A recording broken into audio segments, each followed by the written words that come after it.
Hello. So here we are again with Google Classroom.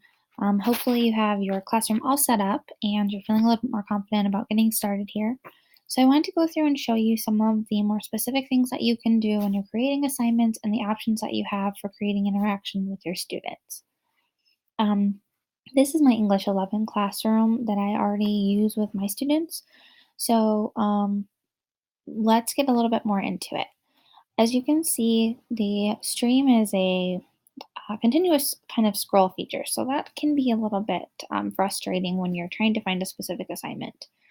One awesome thing, though, that Google Classroom does allow you to do is it allows you to create topics and tag specific posts as a topic. So I'm going to show you kind of how to do this, okay? So I'm going to create an assignment. And so the title of this assignment will be, let's make something up, creating a Google Classroom assignment. All right. So when you create an assignment, you have a few options here. You can choose which classes you want it to be for. If you have multiple classrooms set up, this is helpful because I have two sections of English 11, so I could click on both sections and create this assignment for both of them if I wanted to. You can choose any specific students you want. So for example, if you're trying to differentiate assignments and you only want certain students to have to do them, that's a really easy way to make sure the students who are supposed to get an assignment do get that assignment and the other ones don't even see it. So here's where you can select a due date. If you do select a due date, this will show up on the calendar that Google Classroom provides for you. So I'm going to pretend that the due date for this assignment is Friday, May 4th. And I can also put in a time so that way if it's supposed to be done by the end of the day or the end of the hour or at the beginning of the hour, I know if those students haven't submitted it on time. Here's where you get to differentiate between your topics. So I have a list of topics here. Okay, you can create a new topic if it doesn't fit. If you're trying to separate your assignments on Google Classroom by unit, this is super helpful because all of the assignments that I give for Unit 4, I can tag as a topic in Google Classroom. I can also tag stuff that's independent reading where my students are doing outside reading assignments. Writing assignments, any writing practice I have, I usually tag those under writing assignments. And then weekly warm-ups, I have those too. So I'm going to say that this would be a writing assignment. Now, I have options here. I can upload a file from a computer. If you're working on a desktop computer and you have your information saved to the school drive on your computer, that's where you'd want to go to upload files. If you want to add something from your Google Drive, it will also link right to your Google Drive. So anything that I have created in my Google Docs, I can go right from there and look at all of the things I have in my Google Drive. So it could be PDFs, it could be presentations, it could be Google Forms. I can link right from my drive. I can add a YouTube video. So this is pretty awesome. You can search right on YouTube and add that video right into your assignment. If you already have the URL of the video, then you can just paste it in here. So that makes it very simple to search. And then finally, you can add a link, which is if you have a specific website you want students to visit, you just put the URL into the link and then you add it.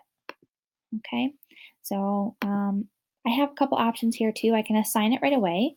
I can schedule an assignment. So if I'm trying to set up my week's worth of lesson plans and I need to put them all onto Google Classroom, I can schedule and say that I actually don't want this to appear until Tuesday. So then I'll have 4 days to work on it and I can have a time frame. So if it's supposed to come up during my first hour class, I can set this for 8:05 a.m. schedule. And now you can see it's not in my lineup, it's actually under my saved posts.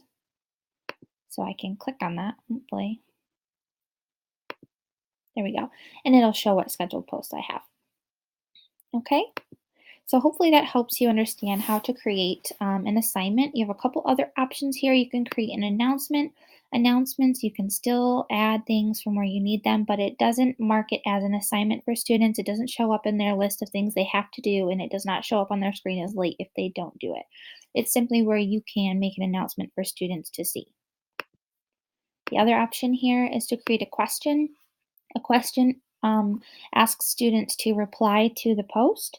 And if they're replying to the post, you have a couple options of, do you want a short answer? Do you want it to be multiple choice? So it'd be really easy to do an exit ticket with that.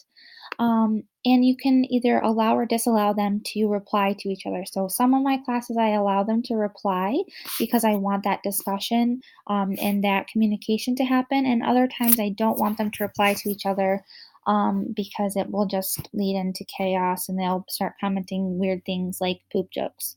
They can also edit their answer or not edit their answer. So if you want it to be a one-time try, then that's their response. You can have the ability to edit their answer turned off. Sometimes if I'm having them post a URL to something they're creating or a share code, then I will allow them to edit their answer because sometimes they don't post it right the first time and I want to make sure they have that right. Okay, so there's a couple options for you. The last one is just to reuse a post. So if I go up here, I can see all the posts I've already made for English 11. If I want to reuse a post I made in another class, say for instance, I forgot to tag both of my classes, I could go to English 11 and or English Accelerated English, and I can post things from a different class so that I can use it in another classroom page that I have. So all right, so that's all about how to create actual assignments. Hopefully, you are able to go through and make one of your own, and that's exactly what I want you to do right now. Go try and make an assignment for your students.